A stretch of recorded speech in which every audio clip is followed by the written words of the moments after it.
சம்பாரிசியடி சாதம் சமைத்திருக்க உண்பாய் நீ என்று சொல்லி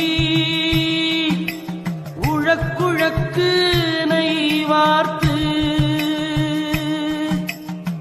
முத்து போல் அன்னமிட்டு முப்பழமும் சர்க்கரையும் தித்திக்கும் தேனமிர்தம் என் கண்ணம்மா தின்று களைப்பாரேனோ.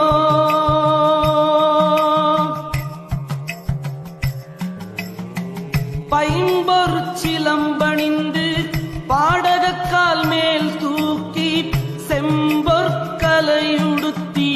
சேல்விழிக்கு மையெழுதி அம்பொரு பணி பூண்டு அருகோண வீதியிலே கம்பத்தின் மேலிருந்தே என் கண்ணம்மா கண்குளிர பாரேனோ.